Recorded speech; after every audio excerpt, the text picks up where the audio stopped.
Hi, my name is Stacy and I am here to show you how to paint a rock mandala. Now here's one I had done a few nights ago. I found lots of stones on the banks of the lake. I live in Geneva, so it's pretty easy to get a hold of nice smooth, see this is a nice smooth stone and that's exactly what you want. But you should be able to find things like this either along the banks of the Erie Canal, or you might want to check if you're able to get to Lake Ontario. I am very sure you could find some really nice smooth stones. Today I'm going to be painting this one. And the first thing I'm going to do is I'm going to cover it in a solid color, and I'm going to go with this cobalt blue color. So I have several paints picked out for this project. I have the cobalt blue, which I'll cover the stone with. I have a nice bright yellow. I have another smaller cobalt blue. I have a sort of a crimson. It's a chalkboard paint, they call it. It's pretty. And I have this, which is an ivory color in the chalk paint. So those are my paints. And also to do this, basically, if you look at the stone I already did, you can see the bulk of it, it's dots. I did a few paint strokes with a very tiny paintbrush. I don't know if the number's on here anymore. It is around size 2 brush, but any brush you might have with a very fine small head will work. I have a pencil. I use the tip of it, and I also use the eraser end of it to make dots. I found this weird little tool. It makes dots. You can use a paper clip, is really great if you want to make really fine dots in your design. Again, I have a large, well, maybe a medium flat brush that I use to just coat the stone. And I have Q-tips, and after I coat the stone while it's drying, I will show you what I do with the Q-tips. So let me take my cobalt blue, and I will just, oh, and all my paint is acrylic. I think if you didn't happen to have any paint on hand, you could go ahead and try nail polish. I would make sure that the stone is very clean, if that's the route you want to take. But acrylic paint is really easy to get a hold of, and they sell it at Walmart. So if you can get to a Walmart, which is one of the stores that's still open right now, you can stock up on some acrylic paint. And of course, I'm pretty sure many people out there probably already have some acrylic paint at home. It's one of the more popular sorts of paint for crafters to have. So I'm just going over the stone to make it all blue. You don't have to coat your stone in a solid color, but if you do, I think your design will pop a little more from the stone, and it'll just give it more of a professional sort of look rather than a more rustic look. But you might want a more rustic look, and then if that's what you're going for, go ahead and skip this step. These stones make really nice, you know, I'm thinking of you sorts of gifts, or a small little extra in a birthday present. They make a nice paperweight, or Memorial Day is coming up, and oftentimes people like to leave a stone on the top of a gravestone as a remembrance, and this can be a nice way to do that. Goes a little bit above and beyond the norm to give a, or to place a nicely decorated stone on somebody's grave, especially if maybe you're not into putting flowers on the grave. This will last for a very long time. And if you coat it with clear coat after you're done, maybe I would say 3 to 4 coats, like let it dry in between coats, obviously, but the clear coat will give it protection from the weather. So if you do one of these and you leave it on a loved one's stone, it could last for a couple seasons or maybe even longer. Kind of depends on the weather. So while that's drying, the Q-tips make really good dots too. So what I do is I take the cotton completely off one end of the Q-tip and I just set it aside. I won't be using it again, but I get it out of my way. And then you can take a white paint or a lightly colored paint and just take your little brush and your light colored paint and put a little paint on the cotton. And you can sort of glue it down so it's not, you don't want fuzzy dots. You want nice clear dots, because all these little tools I've gathered up, basically they're functioning like little circular stamps. So you're stamping spots on the stone, basically. So I painted that end, and then I don't mind getting my fingers a little bit dirty. Just go like that and make sure it's all nice and compact. And then I'm going to leave the other end whole with the Q-tip part on, because that can make dots. And then sometimes it's nice to just take another Q-tip, put that in my water, and don't take all the cotton off, but take a chunk of it off so that you still have a little cotton. I'm going to cheat this time. I'm just going to put this right in the paint, and I'm going to use my fingers, and I'm going to glue the cotton down so it doesn't make fuzzy dots later. And then those will dry. So I don't know if you can see, but I've made this little Q-tip tool. And Q-tips obviously are something, I'm sure pretty much everyone has some Q-tips in their bathroom. So I've gotten it, missed a spot that down there, but that doesn't matter so much. That won't be touching the rock. So I've glued it down, and here's the other one. See, this one I can make a smaller dot, and then of course here's a regular Q-tip head. That one will make a slightly bigger dot. So the idea is you're making various size dots to create a cool pattern on your stone. So for this stone, let's see, it's going to take a minute to dry. For this stone, what I'm going to do is I'm going to start off with my regular Q-tip head. I'm going to put some paints. Oh, I didn't show you that. Let me show you. I like, for my palette, I simply take a regular plate out of my cupboard and I cover it with aluminum foil. I've tried a lot of different palettes, and this is quick and easy to clean up. And the aluminum doesn't soak up any of your paint.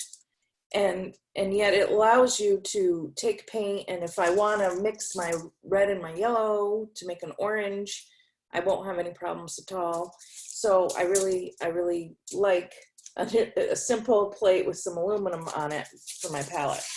So right now I'm going to set up my palette. I'm going to take and squirt a little of my yellow, and you don't have to use the colors I'm using. Use colors you like. There's no right or wrong with the color. It's just whatever you think would be pretty. So I'm going to put some of my chalkboard style red. I don't really find this red that chalky. It's slightly chalky. And then I'm going to put some of the ivory. I will say probably not having too many colors is kind of a good idea. But again, that's up to you. I like to keep it simple because if I have too many, I have a tendency to make things too busy and then they get messy and out of control and don't turn out as well. So I'm going to try to keep mine simple. So I think, I don't know, the magic of television, right? Things should dry faster. I don't know that that's dry yet, but I'm going to dig in. I don't know how this one's going to turn out because I'm going live and I don't want to make you wait forever. So I'm going to jump in, but I think at home, you might want to paint your stone a little bit further in advance. Let it dry completely. Don't jump in as quickly as I am. But I'm going to jump in the interest of showing you how this works. So I'm going to take my yellow, and it's on my Q-tip. I usually do one dot on the palette just to get any extra yellow off. And then I don't know if you can see. I'm going to do this. There, now you'll be able to see. So I'm going to come down here and I'm going to put a dot on.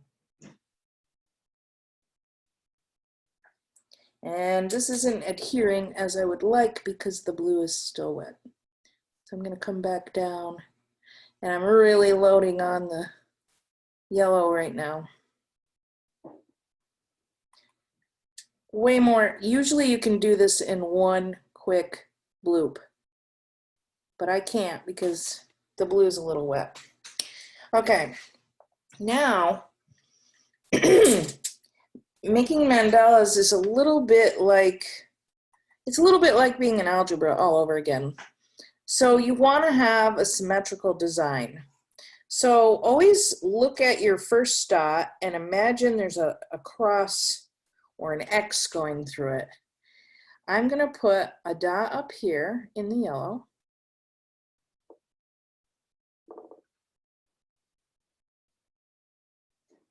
There we go. I'm going to put another dot down below because if I do it to the top, I got to do it to the bottom like algebra. What you do to one side, you do to the other. If there's anything I remember from algebra, it's my algebra teacher saying that a lot. Okay, and then you're going to do, if you do it to the top and the bottom, you're going to do it to each side. So I'm going to put one. And again, I have to load up a lot on my Q-tip. One there. And one over here. And you're eyeballing it. You want them about the same distance from your center dot. If they're not exactly exact, it's okay, but they should fool the eye. They should be close enough to fool your eye. So now I've done those. And now I think what would be pretty is to have, that's about the same size. I'm going to make some smaller dots using this strange little tool. And I'm going to pick up my red. We'll hope this works. I'm going to put my red, put one right between the two yellow dots. So after I make that one, you can probably guess what comes next. I'm going to make one below between the two yellow dots. Because I did it above, I'm going to do it below. And then I'm going to do it on each side. Try to get it right between the yellow dots.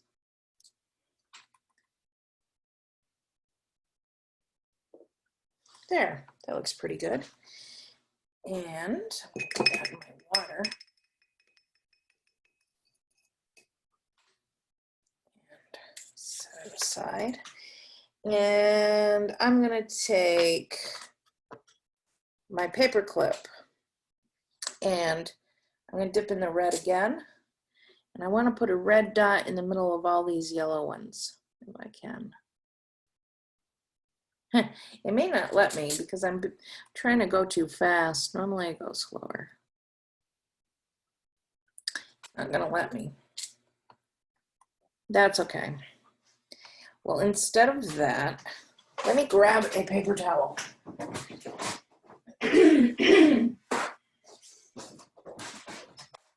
I've got some paper towel. I should have had it to begin with because paper towel is really good to wipe off paint if you get something you don't want. So instead of that, I'm going to put a white dot in between each of the red dots and go around. So one here. And one here.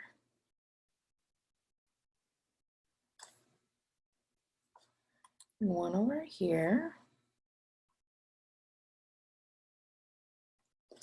And one there.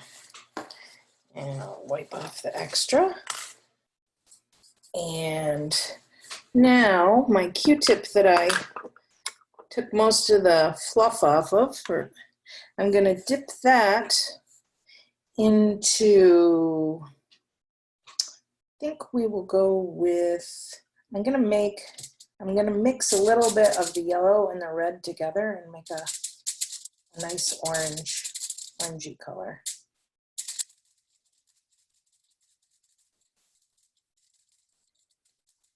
I don't know if you can see, I'm just mixing my paint a little bit. And I put a little white in because I wanted it to be a lighter sort of orangey, peachy color.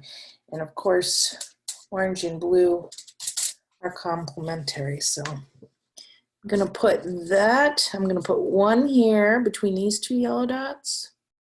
And a little more. Again, at home, when you are doing this and everything's nice and dry, you'll get a nice clean stamp.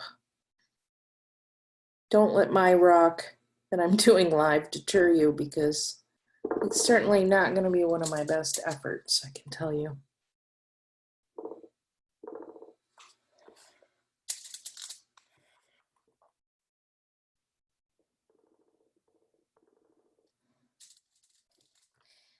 So basically, you don't have to have a whole lot of skill to make a pretty rock mandala. What you do have to have are things with a round, able to make a round print. You need a steady hand and somewhat of a good eye for design, for pattern. Okay, so there's that. Now, I am going to take the other end of the Q-tip and I'm going to come back and I'm going to dip in red. And I'm going to make some more red dots. I'm going to make them way, I think I'll make them way out here because I'm going to do something with the brush after. I'm going to put one here and I'm going to put one here. So I want them to be, each red dot to be in the middle of the orangey dot and the yellow dot, but up high.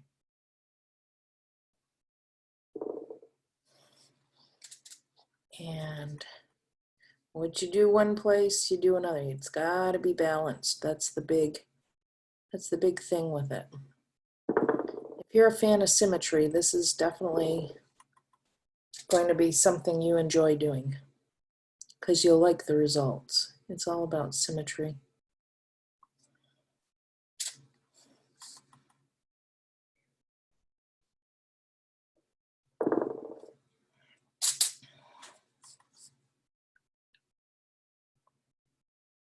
And I just go around.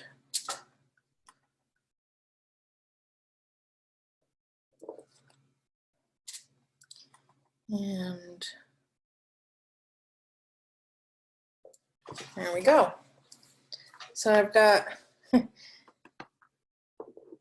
just so you can see, that's what I've got so far. All right, so I'm going to put this on my palette so I don't get it all over my table. And I'm going to take my paintbrush that I showed you earlier. Where did it roll? It rolled away on me, I think. I won't be able to do the paintbrush if I don't have it. Oh, peculiar. I didn't. Oh, I put it in my water and I forgot. That's what I did. Okay, so it's wet. So also, if you wash your brush in the water, make sure you dry it off. You don't want your paint to be soupy. That will not be a good thing. And now look what I did. I got a red fleck of paint.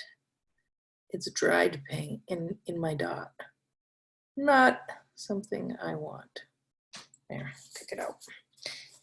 Okay, so now I'm gonna take my white. I'm gonna take my brush and just kind of roll it in the white. And then I'm gonna pull it a little bit on the aluminum so I don't have too much on it. And I'm gonna add some pretty little brush strokes where I think they'd be pretty. And I like to do V's. I'm gonna do a V with a loop above the yellow dot. So I come down like I'm making a V, and then I just come down again this way. And make a little loop. So one V. And I turn my rock and I do the same thing here. And come down this way, make a little loop. And you go all the way around the rock. Keep in mind, if you're not perfect, when you make a rock mandala, you're doing what's called folk art in this case, because we're not doing like the sort of mandala a Buddhist monk might do. We're not measuring everything out. We're just eyeballing it. We're making a pretty pattern. And we're not actual artists. We're just sort of like, I consider it like artistic playing. So you come down, and I come down this way, make a little loop. See? I find when you make a few brush strokes with your dots, that's what kind of makes the whole thing come to life. Come down.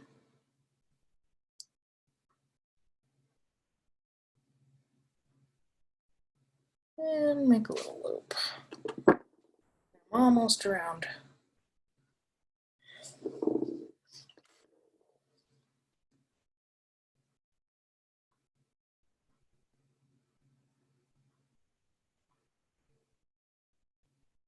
Ooh, I think I had a little bit more paint on my brush that time. That's okay, I'll work with it.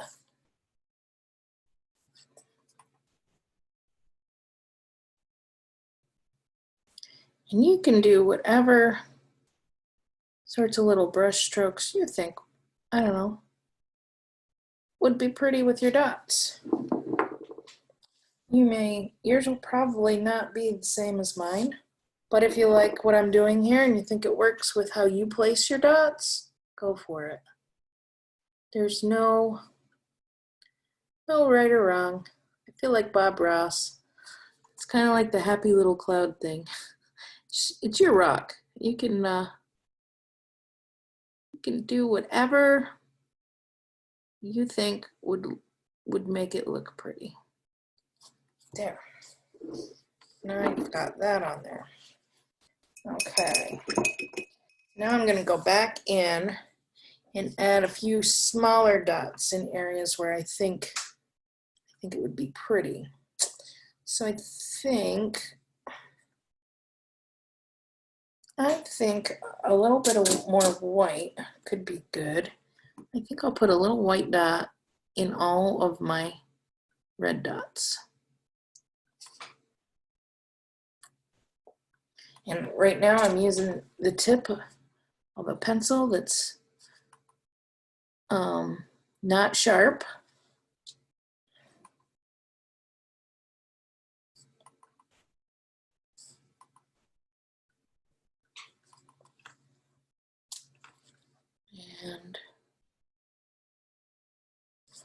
There. And I think the next thing I would like to do is mix a little more paint to make a little more, I think I'm going to make a very pale sort of yellow.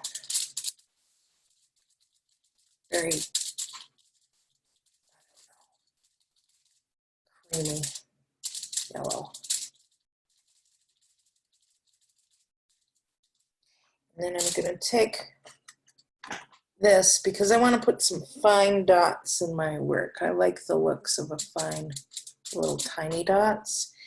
And one thing you can do with the tiny dots is you can go around larger dots.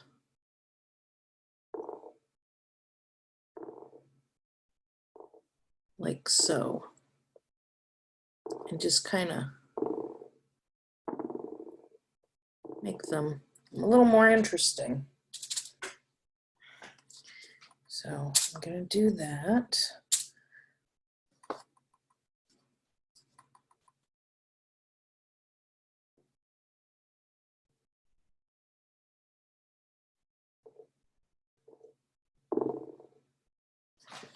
I'm going to turn as I go.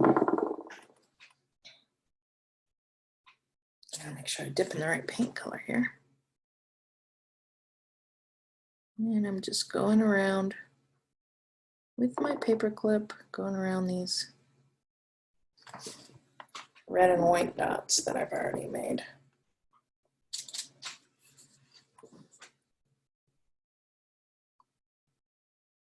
Why? Just because I think it looks kind of pretty.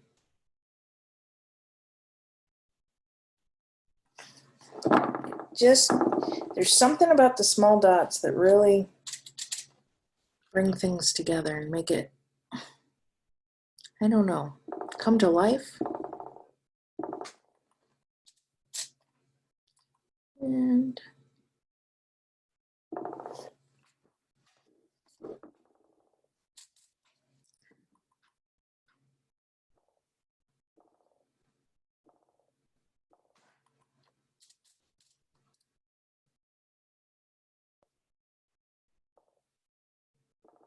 there.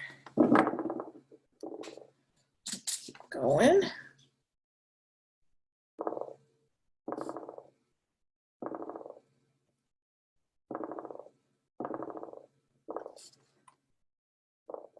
Need a little more dip in there.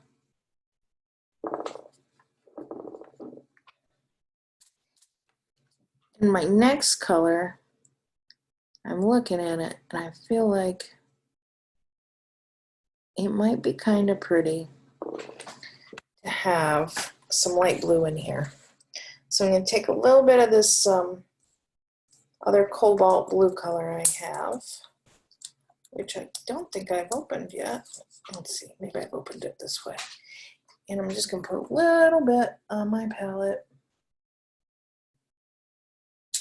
And I'm going to make some light blue with my white, or actually I have ivory. So I'll get my brush to mix them.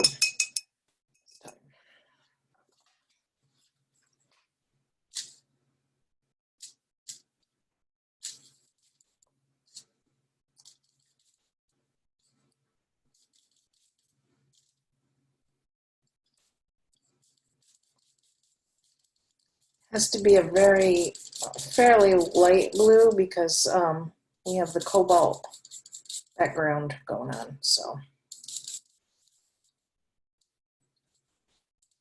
that looks pretty well mixed, and I like the shade I've got.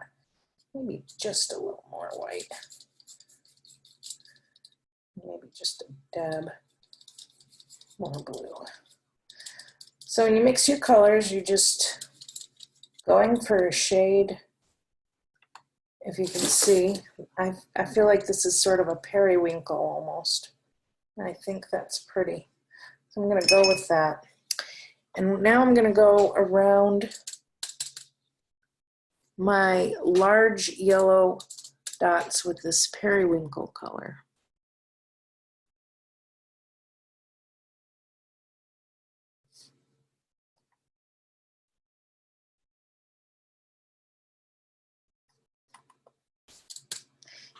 And I'm only going to do, let's see, one at top and bottom, either side, and then in between.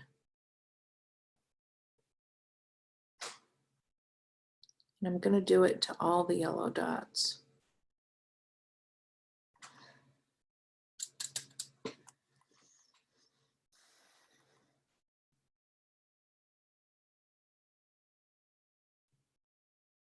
That one might,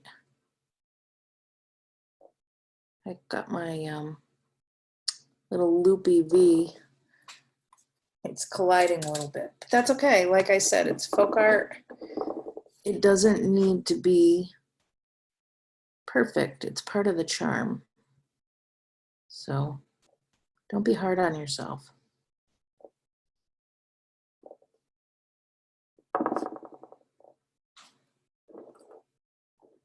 And I'm going to do the next one.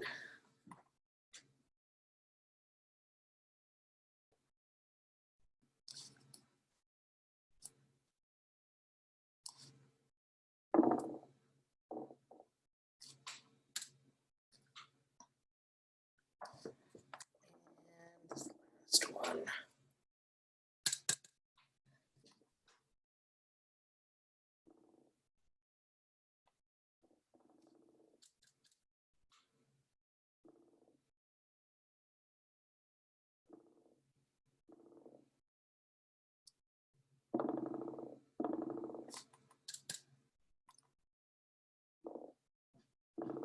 Yeah, I'm liking that.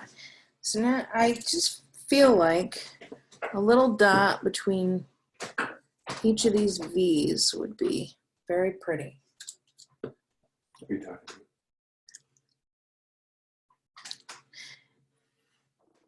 I'm glad you have tuned into this painting program, and I hope that you'll try this if you're not actually doing it along with me right now. I hope you do try this later.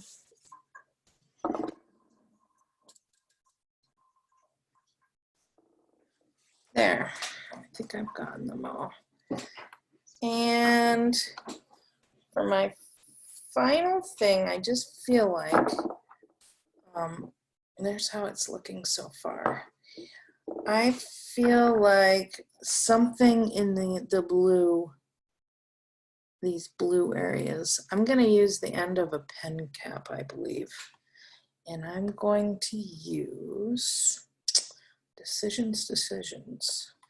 I think I'm going to make a pink. I'm going to take a little bit of my red.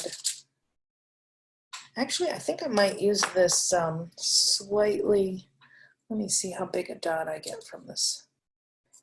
I'm going to make a little pink.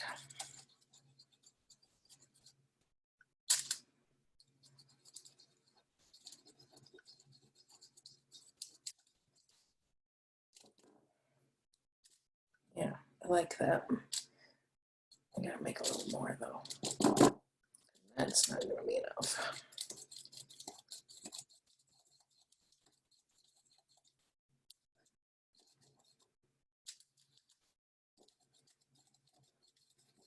Okay. So, see, I'm over here mixing up some pink. And I'm going to break up my blue. Some of these blue areas I feel are a little bit bigger than I like. So I'm going to put a pink dot. Didn't blot. I'm going to put one here and one here.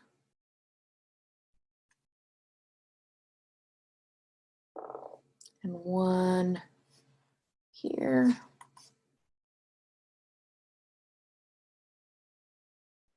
And then one here. Oh, need a little more pink.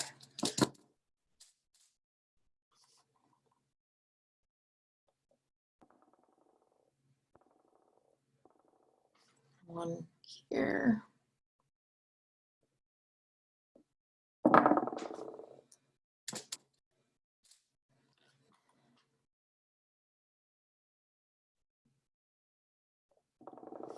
one here.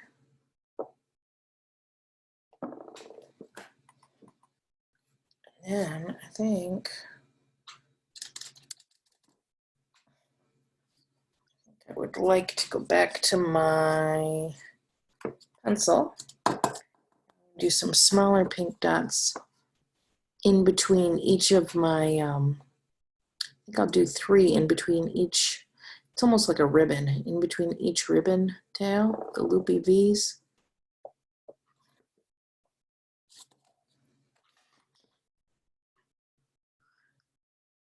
One, 2, 3.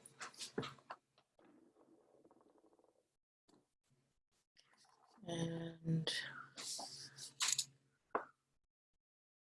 1, 2, 3.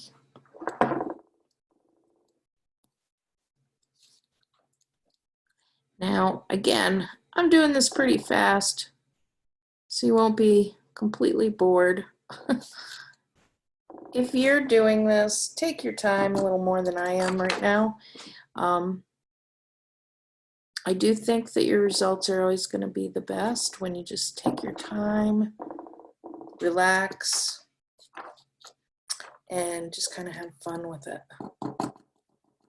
No pressure. You shouldn't be trying to speed through like I am right now.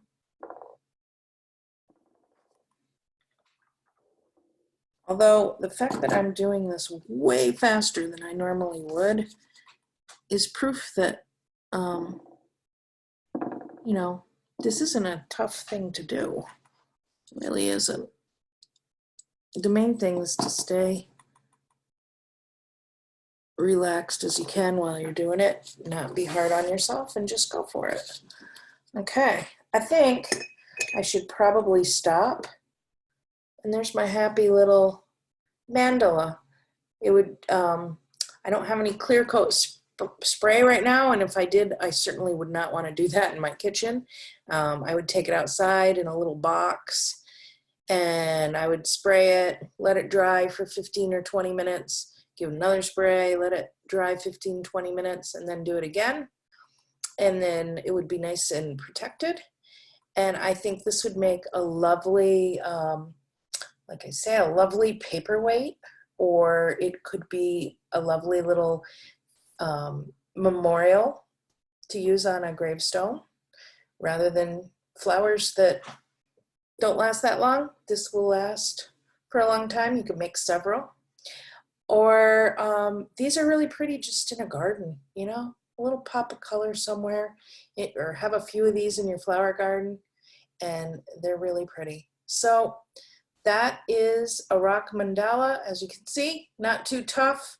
If you have a small paintbrush and you can find things in your house that will make dots and circles, that's all it is, folks. So go ahead, have fun, and make your own rock mandala. Bye. See you next time.